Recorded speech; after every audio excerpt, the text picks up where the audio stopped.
When one ceases to hold on to one's identity, one's ego, one begins to see that the non-existence of ego is a powerful, real and destructible, the opposite, the indestructible state of being.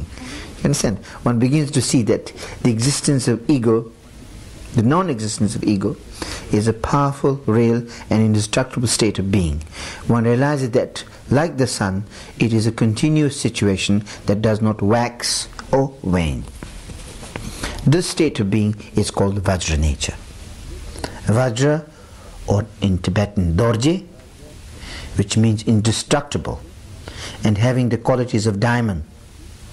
Vajra nature is the tough, immovable quality of egolessness, which is the basis of the Vajrayana path. The term Vajrayana itself means the vehicle of indestructibility, the Vajra vehicle. The Vajrayana is also called the Tantrayana, or the Tantric vehicle. Tantra, or Gyu in Tibetan, which means continuity of thread.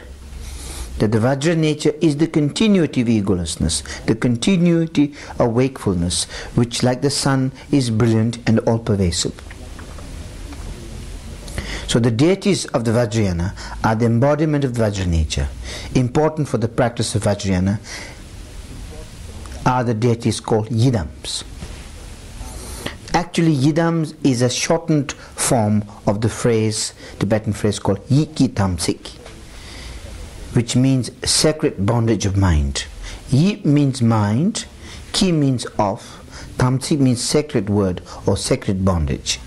Tamsik, which in Sanskrit is Samaya, is an important, is a kind of important point in Tantra, and it's the kind of what is called the sacred commitment of Tantra. So the mind here refers to the Vajra nature, the basic sanity of the wakefulness of one's being, freed from ego clinging. The Yidam is the manifestation of this enlightened mind, and the Yidam is what connects or binds the practitioner to the enlightened sanity within himself or herself. So the Yidam, according to the Tantric understanding, is a non-theistic deity who embodies one's innate Vajra nature rather than any form of external help.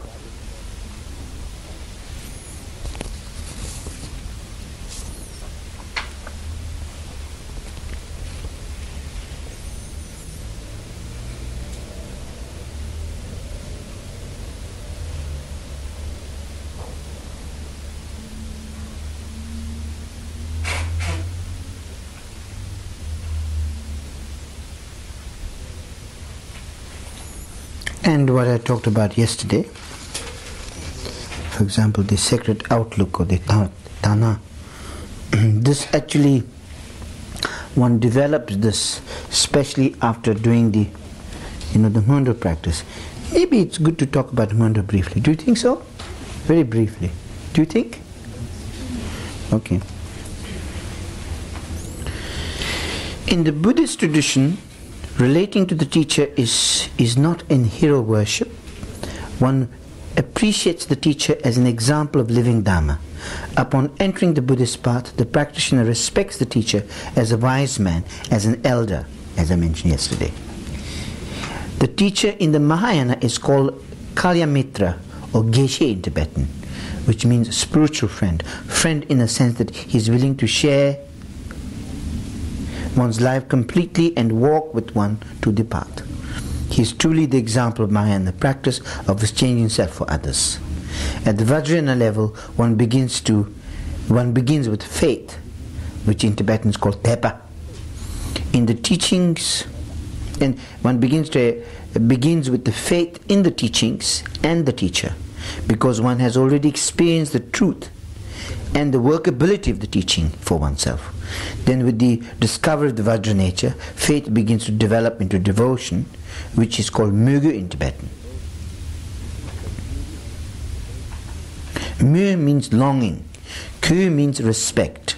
One develops tremendous respect for the teacher and a longing for what he can impart, because one sees that he is the embodiment of Vajra nature, the embodiment of wakeful mind.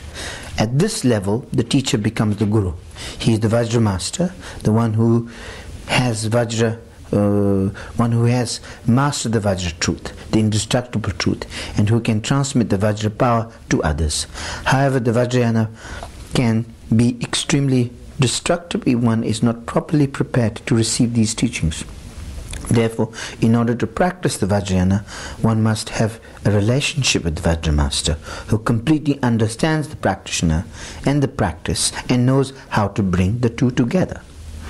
One's relationship with the Vajra Master involves surrendering oneself to the teacher as the final expression of egolessness. This allows one to develop fully the threefold Vajra nature. That's called the Vajra body, the Vajra speech, the Vajra mind. The maturity of devotion into a complete surrendering is called, this is a really mouthful for you, Lote Lingru in Tibetan. Lote means trust. Ling means completely. Gyur means abandoning or letting go. So this means that to trust completely and to let go, to abandon one's ego completely. Without such surrender, there is no way to give up the last vestige. How do you pronounce this word? Huh? Of ego. Nor could the teacher introduce the yidam, the essence of egolessness. In fact, without such devotion to the teacher, one might attempt to use the Vajrayana teaching to rebuild the fortress of ego. So in order to develop the proper devotion and surrender, a student of the Vajrayana begins with the practice of Mundo, or sometimes known as the foundation practice or the preliminary practices.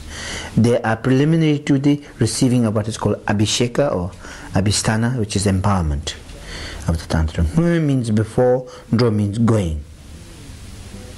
There are 5 practices that make up the Mundo, which are prostration, the recitation of refuge, vows and bodhicitta, the Vajrasattva mantra practice and mandala offering, and the practice of Guru Yoga. These are called the extraordinary foundations. The Mundo is the means of connecting oneself with the wisdom of the Guru and of the lineage to which he belongs. In prostration, as the starting point, one is humbling oneself and expressing one's gratitude for the example of the Vajra Master and the lineage of our forefathers. The student visualizes the Guru and the lineage, including his or her own Guru in the form of the primordial Buddha. And over the course of many practice sessions, the practitioner prostrates to the lineage. Actually it's 111,000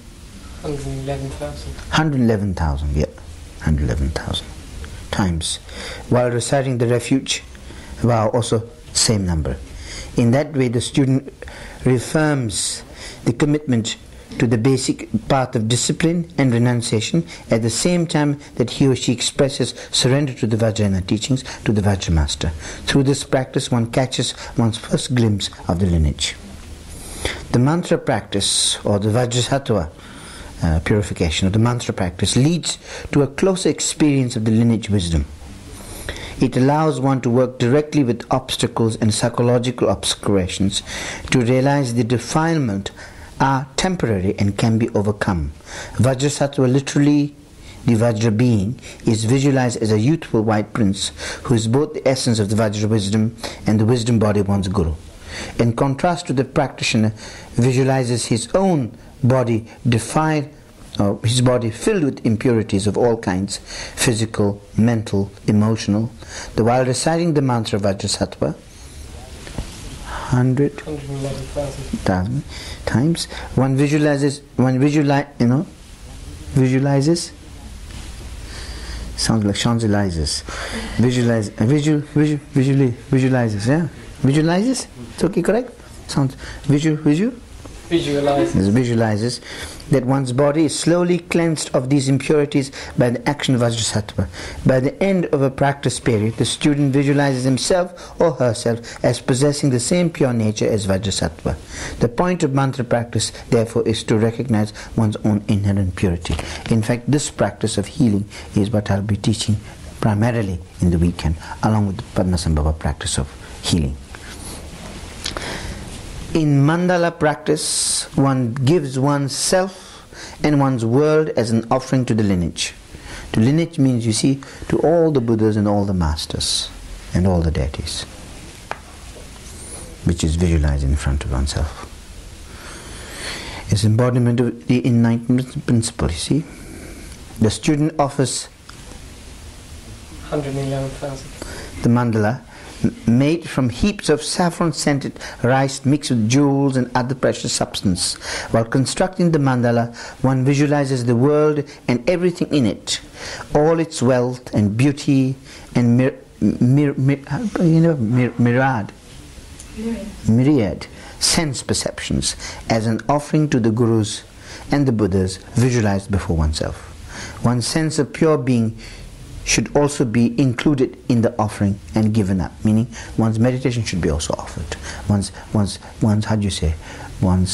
creativity, one's ability, one's intelligence, one's meditation, one's wisdom also should be offered as meditation and as mandala. This is called giving up the giver. When one gives up so completely, there is no one left to watch what is being given. No one is to appreciate how generous one is being. The more one surrenders in this way, the more richness one develops. There is never a problem of running out of things to offer. Just the fact of one's human life is an immensely rich situation to offer to the lineage, to the Buddhas and the masters. Having completed the mandala offering, one also practices the Guru Yoga, in Tibetan called Laminanjur, as a part of the Ngondro. Guru Yoga is like actually meeting the Guru face to face for the first time. Guru Yoga is the first opportunity to receive the abhisthana, or the blessing of the Guru's wisdom. In Guru Yoga, one begins to realize the non-dual nature of devotion, that there is no separation between the lineage and oneself, and that in fact the Vajra being of the Guru is a reflection of one's own innate nature. In this way, the practice of Ngondro, culminating in the Guru Yoga, helps to overcome one's theistic notion about the teacher or the Vajrayana itself. One realizes that the lineage is not an entity outside of oneself. One is not worshipping the teacher or his ancestors as gods. Rather, one is connecting with the Vajrasanity, with this enlightened principle, which is so powerful because it is non-existence. It's because of its utter egolessness. So when one begins to mix one's mind with the energy of the lineage, and one is not trying to protect oneself from the world by becoming devoted to the teacher. In fact, devotion brings one closer to one's experience, to one's world. As a result of the practice of Ngondro, one feels a greater sense of warmth and gentleness in oneself. Because of that, one can relax and take a fresh look at the phenomena world. One finds that life can be an easy, natural process because there is no need to struggle. One starts to experience goodness everywhere, a tremendous sense of freedom and sacredness in everything one experiences. When one experiences this self-existing sacredness, one realizes that only way to abide continually in the state of freedom is to enter completely into the Guru's world, because such freedom is the blessing of the Guru.